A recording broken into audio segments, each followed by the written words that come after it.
କିଛି ନୂଆ ଶିଖିବା, କିଛି ନୂଆ ଜାଣିବା, କିନ୍ତୁ ବୁଝିବା, ପଢିବା ଏବଂ ପ୍ରୟୋଗ କରିବା ସେଇଟା ହେଉଛି ଓଡ଼ିଆ ପାଠଶାଳାର ପ୍ରଚେଷ୍ଟା। ଆପଣମାନଙ୍କୁ ସମସ୍ତଙ୍କୁ ସ୍ୱାଗତ ଓଡ଼ିଆ ପାଠଶାଳାକୁ। ଚାଲନ୍ତୁ ଆଜିର ଭିଡ଼ିଓରେ ଡିସ୍କସ୍ କରିବା ସାମୁଦ୍ରିକ ବାଣିଜ୍ୟ ପଥ କାହିଁକି ଗୁରୁତ୍ୱପୂର୍ଣ୍ଣ। ପ୍ରାଚୀନ କାଳରୁ ସଭ୍ୟତାର ଅଭିବୃଦ୍ଧିରେ ସମୁଦ୍ର ବାଣିଜ୍ୟ ପଥ ଏକ ଗୁରୁତ୍ୱପୂର୍ଣ୍ଣ ଭୂମିକା ଗ୍ରହଣ କରି ଆସିଛି। ଏହା ହେଉଛି ସମୁଦ୍ର ଏବଂ ସମୁଦ୍ର ପାର ହୋଇ ଜାହାଜଗୁଡ଼ିକୁ ଗୋଟିଏ ସ୍ଥାନରୁ ଅନ୍ୟ ସ୍ଥାନକୁ ସାମଗ୍ରୀ, ଲୋକ ଏବଂ ଚିନ୍ତାଧାରା ପରିବହନ ପାଇଁ ଅନୁସରଣ କରୁଥିବା ପଥ।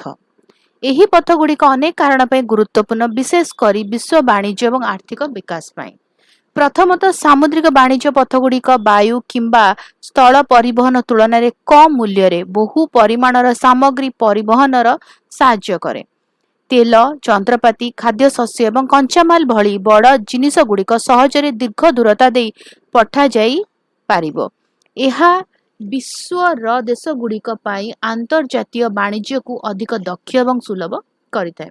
ଦ୍ୱିତୀୟତଃ, ଏହି ପଥଗୁଡ଼ିକ ବିଭିନ୍ନ ଦେଶ ଏବଂ ମହାଦେଶକୁ ସଂଯୋଗ କରେ, ସାଂସ୍କୃତିକ ବିନିମୟ ଏବଂ ସହଯୋଗକୁ ପ୍ରୋତ୍ସାହିତ କରେ। ଉଦାହରଣ ସ୍ୱରୂପ, ସିଲ୍କ ରୋଡ୍ ଭଳି ପ୍ରାଚୀନ ସାମୁଦ୍ରିକ ପଥଗୁଡ଼ିକ କେବଳ ସାମଗ୍ରୀ ନୁହେଁ ବରଂ ଚିନ୍ତାଧାରା, ଭାଷା ଏବଂ ପରମ୍ପରା ବିନିମୟରେ ମଧ୍ୟ ସାହାଯ୍ୟ କରିଥିଲା।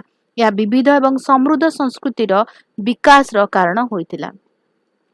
ସାମୁଦ୍ରିକ ବାଣିଜ୍ୟ ପଥଗୁଡ଼ିକ ଉପକୂଳବର୍ତ୍ତୀ ଅଞ୍ଚଳ ଏବଂ ବନ୍ଦର ସହରଗୁଡ଼ିକର ଆର୍ଥିକ ଅଭିବୃଦ୍ଧି ପାଇଁ ଗୁରୁତ୍ୱପୂର୍ଣ୍ଣ। ବନ୍ଦରଗୁଡ଼ିକ ବାଣିଜ୍ୟ ଏବଂ ନିଯୁକ୍ତିର କେନ୍ଦ୍ର ହୋଇଯାଏ, ସ୍ଥାନୀୟ ଅର୍ଥନୀତିକୁ ବୃଦ୍ଧି କରେ। ଭାରତ ଭଳି ଦେଶ ସେମାନଙ୍କର ରଣନୈତିକ ଅବସ୍ଥିତି ଏବଂ ଲମ୍ବା ଉପକୂଳ ହେତୁ ସମୁଦ୍ର ବାଣିଜ୍ୟରୁ ବହୁତ ଲାଭ ପାଆନ୍ତି। ଏହା ସହିତ ଆଧୁନିକ ବିଶ୍ୱ ବାଣିଜ୍ୟ ସୁଏଜ କେନାଲ ଏବଂ ପାନାମା କେନାଲ ଭଳି ପ୍ରମୁଖ ସମୁଦ୍ର ମାର୍ଗ ଉପରେ ବହୁଳ ଭାବରେ ନିର୍ଭର କରେ, ଯାହା ମହାଦେଶଗୁଡ଼ିକ ମଧ୍ୟରେ ଯାତ୍ରା ସମୟକୁ ଯଥେଷ୍ଟ ହ୍ରାସ କରିଥାଏ। ଏହି ମାର୍ଗଗୁଡ଼ିକ ବିଶ୍ୱ ଯୋଗାଣ ଶୃଙ୍ଖଳକୁ ଦ୍ରୁତ ଏବଂ ଅଧିକ ନିର୍ଭରଯୋଗ୍ୟ କରିଥାଏ। ସାମଗ୍ରୀର ଗତି, ସାଂସ୍କୃତିକ ବିନିମୟ ଏବଂ ଆର୍ଥିକ ବିକାଶ ପାଇଁ ସମୁଦ୍ର ବାଣିଜ୍ୟ ମାର୍ଗଗୁଡ଼ିକ ଅତ୍ୟାବଶ୍ୟକ। ସେମାନେ ବିଶ୍ୱକୁ ସଂଯୋଗ କରନ୍ତି ଏବଂ ଅନ୍ତର୍ଜାତୀୟ ବାଣିଜ୍ୟକୁ ସମର୍ଥନ କରନ୍ତି, ଯାହା ସେମାନଙ୍କୁ ବିଶ୍ୱ ଅର୍ଥନୀତିର ମେରୁଦଣ୍ଡ କରିଥାଏ। ଭିଡ଼ିଓଟି କେମିତି ଲାଗିଲା ମୋତେ କମେଣ୍ଟ କରିକି ଜଣାଇବ। ଯଦି ଭଲ ଲାଗିଲା ଟିକେ ଲାଇକ୍ କରିଦେବ। ଯଦି କିଛି କ୍ୱେଶ୍ଚିନ୍ସ ଅଛି କମେଣ୍ଟରେ ଲେଖିଦେବ, ଆନ୍ସର କରିବା। ଆଉ ଯଦି ଭଲ ଲାଗିଲା ତାହେଲେ ଭିଡ଼ିଓକୁ ସେୟାର କର, ଚ୍ୟାନେଲକୁ ସବସ୍କ୍ରାଇବ କରି ବେଲ୍ ଆଇକନ୍ ପ୍ରେସ୍ କରି ଅଲ୍ ନୋଟିଫିକେସନକୁ ଅନ୍ ରଖିଥାଅ। ତାହେଲେ ରହୁଛି, ଦେଖା ହେବା ଭିଡ଼ିଓରେ। ଭଲରେ ରୁହ, ସୁସ୍ଥରେ ରୁହ, ମୋତେ ଅନୁମତି ଦିଅ। Bye bye.